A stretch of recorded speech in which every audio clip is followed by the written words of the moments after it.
Ini kan tentu kekalahan yang sangat memalukan. Saya tidak pernah menduga Indonesia akan dibantai seperti ini dengan skor 5-1. Ya, karena sebelum-sebelumnya kan kita tahu bahwa permainan dari Indonesia telah menyatu, para pemainnya sudah punya chemistry. Tapi kita lihat di gol kelima dari Irak, tidak ada pemain di lini tengah Indonesia yang bisa menghambat para pemain Irak mengirimkan dalam jantung pertahanan Indonesia sehingga Elkan Bagot terekspos dan dia kalah lari dengan pemain Irak. الشار علي جاسم العرضية المحاولة هدف ثاني جول ثاني لمنى بعرضية علي جاسم وبخطأ Elkan Bagot habis dikejar oleh Rafael Strike, mampu dikejar oleh Rafael sama tengah, syuting langsung dan gol, Senpai Dinamo. Peluang lagi bagi Irak. Ini situasi adu penalti meskipun dalam friendly match. Ya, akan Irak lagi berbahaya di sisi kanan Syahresan Ali Jasim.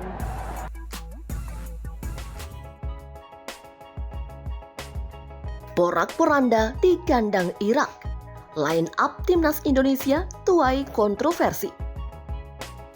Kenapa sih nggak bertarung gitu di atas lapangan? Kenapa? Kok kelihatannya takut para pemain Indonesia? Dan saya nggak yakin lagi-lagi karena dukungan supporter ya yang puluhan ribu dari tim tuan rumah, dari supporter tim tuan rumah enggak. Seharusnya nggak seperti itu. Ini kan pemain-pemain pro yang sudah matang. Tapi mereka tampak khawatir gitu. Yang ada malahan mereka mundur, bukannya mereka memberikan perlawanan.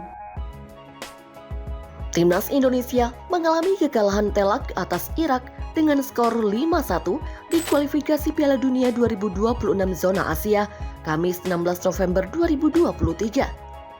Pemilihan line up pemain Sintayong pun dipersoalkan setelah itu. Ini adalah kekalahan yang amat sangat memalukan, teman-teman. Jujur, saya tidak menyangka Indonesia akan dibantai di Basra.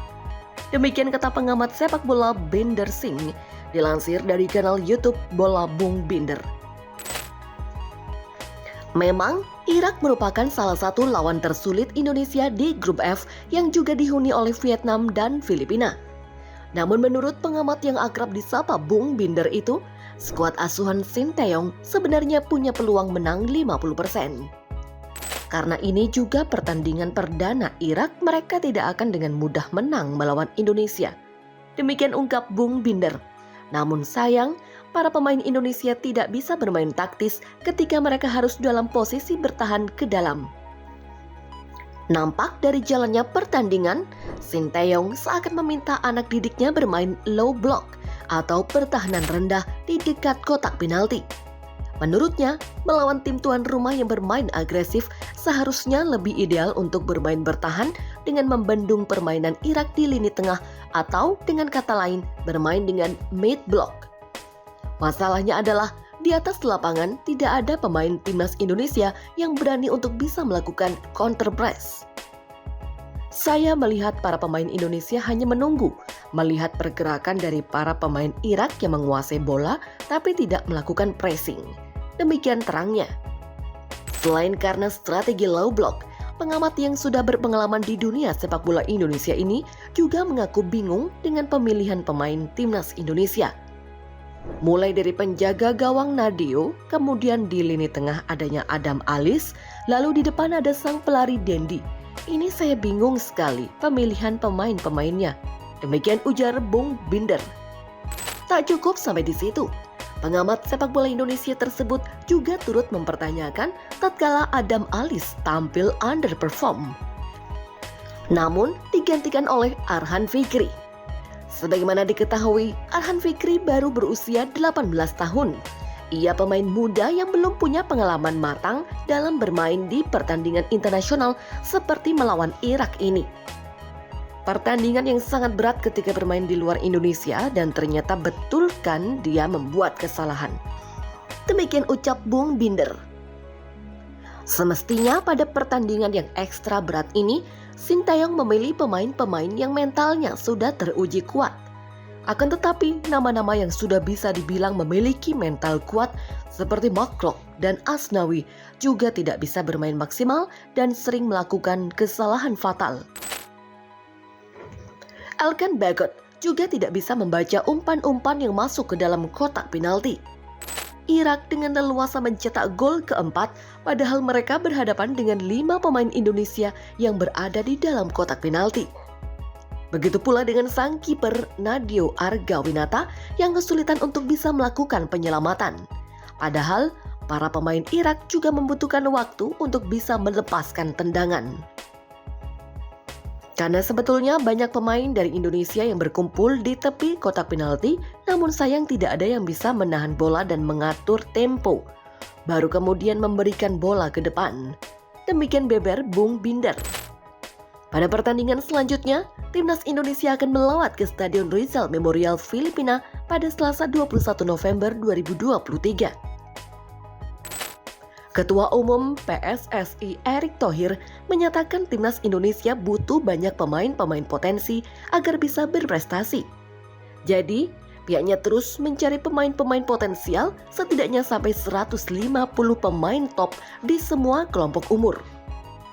Sebagaimana diketahui, PSSI saat ini sedang melakukan pencarian talenta muda termasuk dengan proses naturalisasi pemain.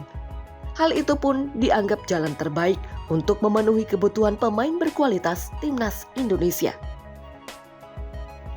Erick mengatakan ketersediaan pemain itu akan memudahkan tim pelatih dalam membentuk skuad. Jadi, Timnas Indonesia akan siap dalam berbagai ajang yang akan diikuti. Jadi kami berharap seperti yang saya sudah sampaikan, kami perlu 150 kurang lebih database pemain. Di senior itu 2x11 pemain, U23 3x11 pemain. Lalu di U20 4x11 pemain. Di usia lebih mudanya kalau bisa 5x11 pemain. Demikian kata Erick. Menteri BUMN itu mengatakan PSSI pun akan bergerak masif mencari pemain-pemain di berbagai daerah di Indonesia. Itu untuk menemukan bibit muda calon bintang baru Timnas Indonesia nantinya. Jadi semua pemain di Indonesia kami akan cari di seluruh pelosok. Demikian ujarnya. Erick Thohir mengatakan jika sudah ditemukan, pemain-pemain yang dibutuhkan akan ditempa secara bertahap. Hal tersebut agar kualitas mereka akan meningkat.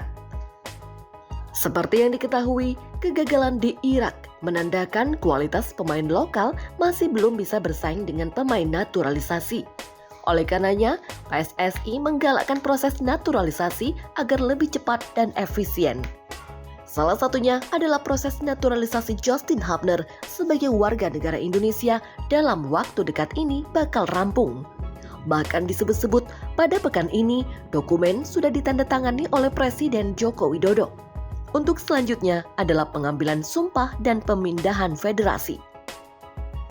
Oleh Ketua Umum PSSI Erick Thohir pun menargetkan pekan depan sudah siap untuk Justin Hubner diambil sumpahnya dan resmi menjadi pemain Timnas Indonesia.